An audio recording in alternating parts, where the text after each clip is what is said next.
But when you talk to people about failure, my question is, do we really know how to fail?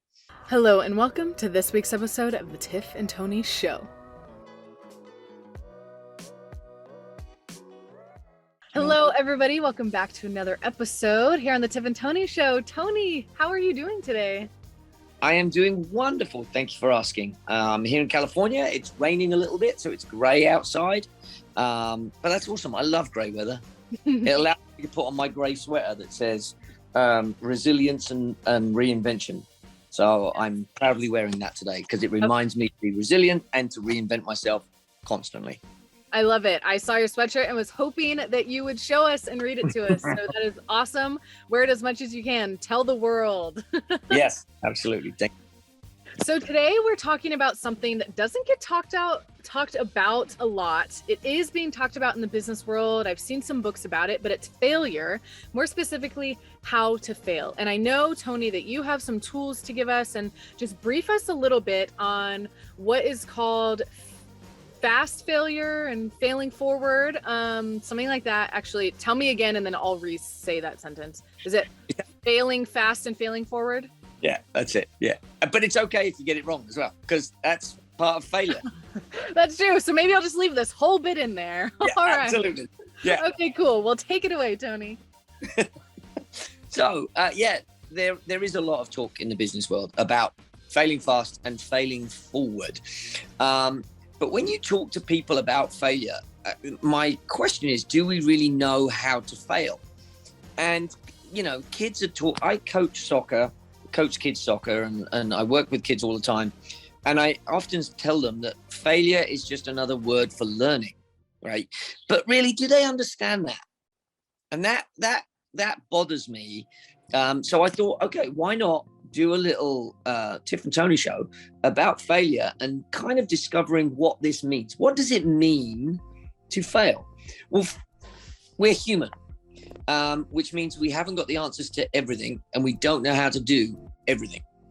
And so our life is going to be full of failure, right? Because we're going to try something and there's no way we're going to master it straight away. The fact that kids don't necessarily know how to fail is a problem, because failure is talked about and we encourage kids to fail. But this whole thing, we're humans and we don't know everything there is to know about everything. And there's no way we can pick something up and just start doing it without a certain level of failure. And so what happens a lot of the time is, myself as an example, we'll pick up a musical instrument. I am not musically inclined at all. So I'll pick up a musical instrument and I will fail badly at it to start off with. But I've let that define me. And so what I no longer do is pick up a musical instrument to play music.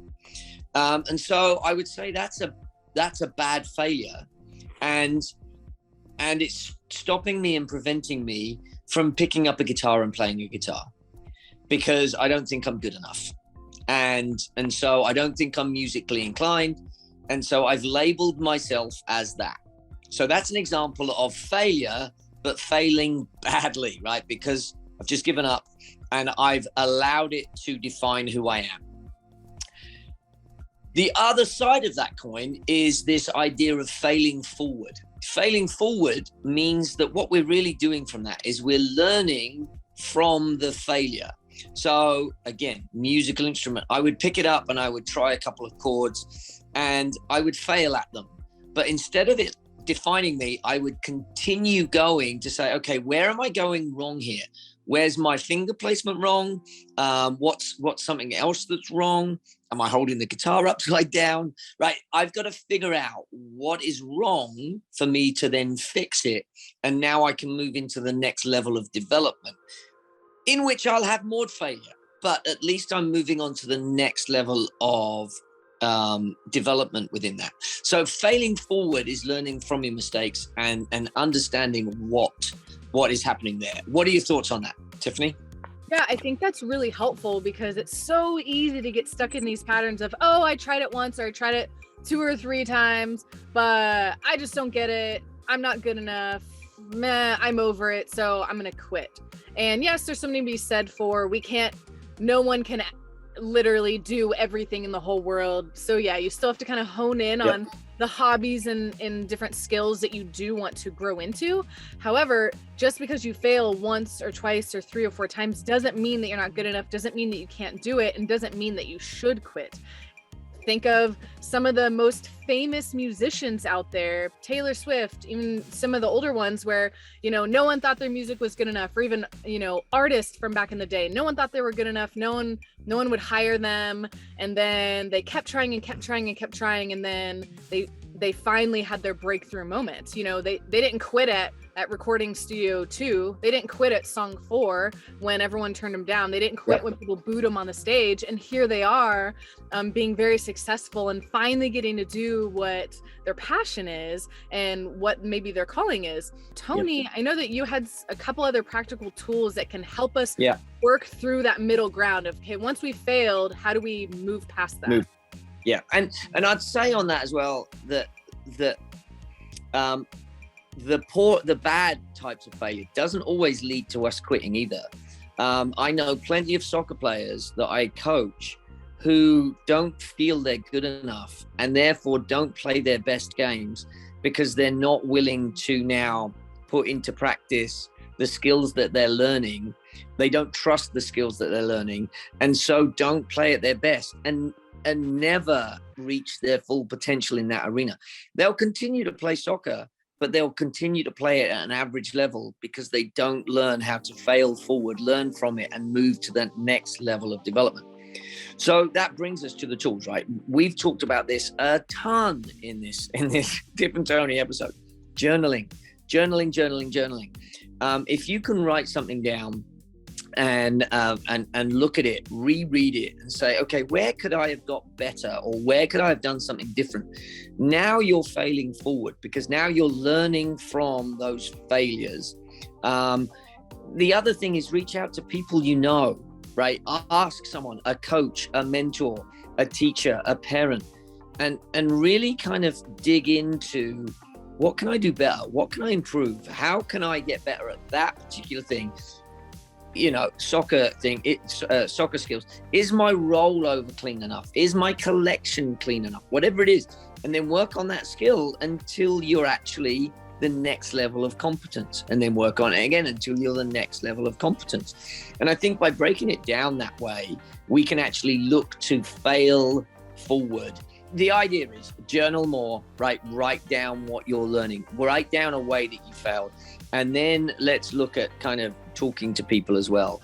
You've got to remember that life is not supposed to be easy. It's not supposed to be a simple, straightforward path.